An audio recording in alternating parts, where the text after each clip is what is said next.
നമസ്കാരം. ഇന്ന് നമ്മൾ ഓർമ്മയുടെ ഒരു ലോകത്തേക്ക് കടക്കുകയാണ്. എങ്ങനെയാണ് നമ്മൾ കാര്യങ്ങളൊക്കെ പഠിക്കുന്നത്, ഓർത്തുവെക്കുന്നത്, അല്ലേ? അപ്പോൾ നിങ്ങളുടെ കയ്യിലുള്ള ഈ സ്രോതസ്സുകൾ വെച്ച് ഓർമ്മയുടെ പിന്നിലുള്ള തലച്ചോറിൻ്റെ കളികളെപ്പറ്റി നമുക്കൊന്ന് ആഴത്തിലൊന്ന് നോക്കാം. ഒരു MA സൈക്കോളജി വിദ്യാർത്ഥി എന്ന നിലക്ക് നിങ്ങൾക്ക് ഇതെന്തായാലും വളരെ പ്രധാനപ്പെട്ട ഒരു ഏരിയയാണ്. തീർച്ചയായും.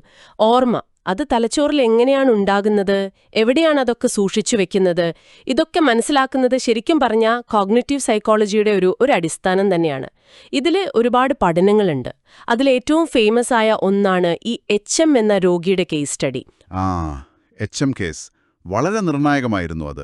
അദ്ദേഹത്തിന് അപസ്മാരം കുറയ്ക്കാൻ വേണ്ടി തലച്ചോറിലെ മീഡിയൽ ടെമ്പറൽ ലോബ് MTL നീക്കം ചെയ്യേണ്ടി വന്നു, അല്ലേ? അതെ. സർജറി കഴിഞ്ഞപ്പോൾ അപസ്മാരം കുറഞ്ഞു. പക്ഷേ പുതിയ ഓർമ്മകൾ, അതായത് സംഭവങ്ങൾക്ക് ശേഷമുള്ള ഓർമ്മകൾ ഒന്നും ഉണ്ടാക്കാൻ പറ്റാതായി. ആൻഡ്രോഗ്രേഡ് അംനീഷ്യ. അതെ, ആൻഡ്രോഗ്രേഡ് അംനീഷ്യ. പക്ഷേ ശ്രദ്ധിക്കേണ്ട കാര്യം, പഴയ ഓർമ്മകൾക്കൊന്നും വലിയ കുഴപ്പമുണ്ടായിരുന്നില്ല. ബുദ്ധിശക്തി, ഭാഷ അതൊന്നും പോയില്ല. അതെങ്ങനെ സംഭവിച്ചു? അതാണ് ഇൻട്രസ്റ്റിംഗ്. HMന്റെ ഈ അനുഭവം ശരിക്കും പല കാര്യങ്ങളും നമ്മളെ പഠിപ്പിച്ചു. ഒന്നാമതായി, ഓർമ്മ എന്നത് തലച്ചോറിന്റെ ഒരു പ്രത്യേക ഫംഗ്ഷനാണെന്ന് മനസ്സിലായി. പിന്നെ ഈ മീഡിയൽ ടെമ്പറൽ ലോബ് ഭാഗങ്ങൾക്ക്, പ്രത്യേകിച്ച് ഹിപ്പോകാമ്പസിന് പുതിയ ഓർമ്മകൾ ഉണ്ടാക്കുന്നതിൽ വലിയ പങ്കുണ്ട് എന്നും തെളിഞ്ഞു. ഓക്കേ. അപ്പോ അദ്ദേഹത്തിന്റെ ഷോർട്ട് ടേം മെമ്മറിക്ക് പ്രശ്നമില്ലായിരുന്നു? ഇല്ല, ഷോർട്ട് ടേം മെമ്മറി വർക്ക് ചെയ്യുന്നുണ്ടായിരുന്നു. പക്ഷേ ആ വിവരങ്ങൾ ഹ്രസ്വകാല ഓർമ്മയിൽ നിന്ന് ദീർഘകാല ഓർമ്മയിലേക്ക് മാറ്റുന്ന ഒരു പ്രോസസ്സ് ഉണ്ടല്ലോ, ആ ഒരു പ്രോസസ്സ് അതാണ് ശരിക്കും തകരാറിലായത്. അൺസോൾഡേഷൻ പ്രോസസ്.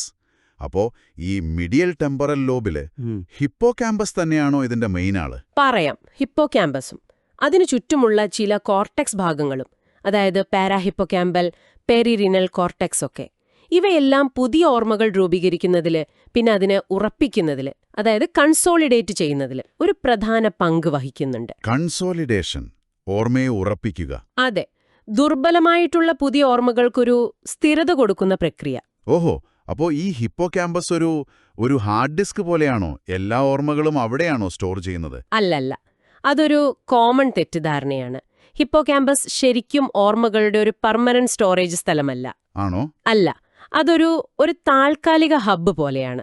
പുതിയ വിവരങ്ങൾ വരുന്നു, അതിനെ പ്രോസസ്സ് ചെയ്യുന്നു, എന്നിട്ട് ഈ കൺസോളിഡേഷൻ എന്ന പ്രക്രിയ വഴി അതിനെ ലോങ് ടേം മെമ്മറിയാക്കാൻ സഹായിക്കുന്നു. എന്നിട്ട് ആ പ്രക്രിയ കഴിഞ്ഞാൽ ആ ഓർമ്മകൾ തലച്ചോലിന്റെ മറ്റു ഭാഗങ്ങളിലേക്ക് മാറ്റപ്പെടും, പ്രധാനമായും നിയോ കോർട്ടെക്സിലേക്ക്. അതായത് നമ്മൾ ഒരു വിവരം ആദ്യം മനസ്സിലാക്കുമ്പോൾ അല്ലെങ്കിൽ അനുഭവിക്കുമ്പോൾ ആക്റ്റീവ് ആകുന്ന തലച്ചോറിന്റെ ഭാഗങ്ങളുണ്ടല്ലോ, അവിടെയൊക്കെയായിട്ട്. ഓക്കെ, അതാണ് കാര്യം. അപ്പൊ അതുകൊണ്ടാണ് HMന് പഴയ, അതായത് സർജറിക്ക് മുൻപുള്ള ഓർമ്മകളൊക്കെ ഉണ്ടായിരുന്നത്. കാരണം അവ ഓൾറെഡി കൺസോളിഡേറ്റ് ചെയ്ത് നിയോ കോർട്ടെക്സിൽ എത്തിയിരുന്നു. പക്ഷേ പുതിയവ ഉണ്ടാക്കാനും പറ്റിയില്ല. സർജറിക്ക് തൊട്ടുമുമ്പുള്ള ഒരു പക്ഷേ പൂർണ്ണമായി കൺസോളിഡേറ്റ് ആവാത്ത കുറച്ച് ഓർമ്മകളും പോയിട്ടുണ്ടാവാം, അല്ലേ?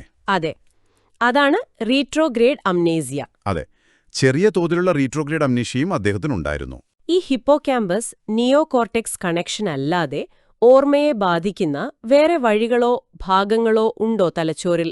ഉണ്ട്. ഓർമ്മയെന്നത് ഒരു സിമ്പിൾ കാര്യമല്ല. അതൊരു നെറ്റ്വർക്ക് പോലെയാണ്. പല ഭാഗങ്ങൾ ചേർന്നാണ് പ്രവർത്തിക്കുന്നത്.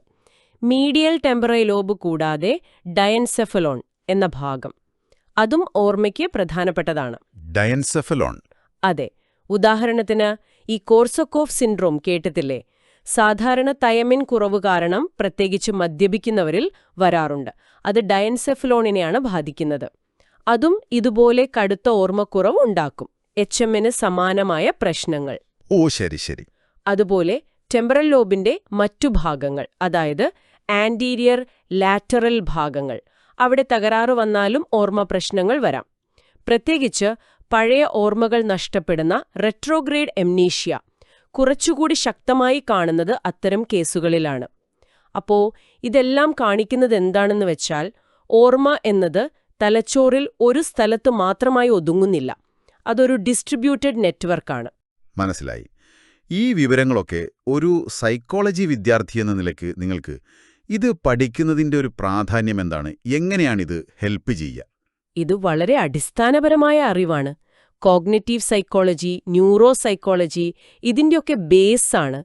ഓർമ്മ തകരാറുകൾ എങ്ങനെ വരുന്നു, എന്തുകൊണ്ട് വരുന്നു, തലച്ചോറിലെ ഏതു ഭാഗത്തിന്റെ പ്രശ്നമാണ് കാരണമെന്നൊക്കെ തിരിച്ചറിയാൻ ഇത് വേണം. എച്ച് പോലെയുള്ള കേസുകള് നമ്മുടെ പഴയ ധാരണകളെയൊക്കെ എങ്ങനെയാണ് തിരുത്തിയത്, ഓർമ്മ എത്രത്തോളം കോംപ്ലക്സ് ആണ് എന്നൊക്കെ മനസ്സിലാക്കാൻ ഇത് സഹായിക്കും. ക്ലിനിക്കൽ സൈക്കോളജിയിലൊക്കെ ഇതിനു വലിയ പ്രാധാന്യമുണ്ട്. ശരിയാണ്. ആ ഓർമ്മകൾ തലച്ചോറിൽ പലയിടത്തായി സൂക്ഷിക്കുന്നു. അവ ഉണ്ടാകാനും ഉറപ്പിക്കാനും പല ഭാഗങ്ങൾ ഒരുമിച്ച് പ്രവർത്തിക്കുന്നു. ഇതൊക്കെ വളരെ കൗതുകകരം തന്നെ. അപ്പോൾ ഒരു ചോദ്യം, ഈ കൺസോളിഡേറ്റ് ചെയ്ത ഓർമ്മകൾ അവ പിന്നീട് മാറില്ലേ? അവിടെ സ്റ്റാറ്റിക്കായി നിൽക്കുവോ, അതോ പുതിയ അനുഭവങ്ങൾക്കനുസരിച്ച് അതിന് മാറ്റം വരുമോ? അതെ, അതൊരു പ്രധാനപ്പെട്ട ചോദ്യമാണ്. ഇപ്പോഴത്തെ ചിന്തകൾ അനുസരിച്ച് കൺസോളിഡേഷൻ ഒരു ഒറ്റത്തവണ പരിപാടിയാകണമെന്നില്ല.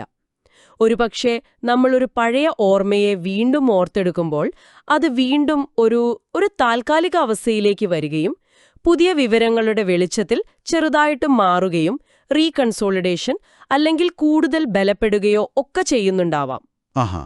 റീകൺസോളിഡേഷൻ. അതെ. അപ്പോൾ ഓർമ്മ എന്നത് അത്ര സ്ഥിരമല്ല, കുറച്ചുകൂടി ഡൈനാമിക് ആണ്. കാലത്തിനനുസരിച്ച് പുതിയ അനുഭവങ്ങൾക്കനുസരിച്ച് മാറിക്കൊണ്ടിരിക്കാം. ഇത് നിങ്ങൾ തുടർന്ന് പഠിക്കുമ്പോൾ കൂടുതൽ ശ്രദ്ധിക്കേണ്ട ഒരു കാര്യമാണ്. നമ്മുടെ ഓർമ്മകൾ നമ്മൾ ഓർക്കുന്നത് പോലെ അത്ര കൃത്യമായിരിക്കില്ല ചിലപ്പോൾ. ഇൻട്രസ്റ്റിംഗ്. ആ ഒരു ചിന്തയോടെ നമുക്ക് ഇന്നത്തെ ഈ ഒരു ചർച്ച നിർത്താം.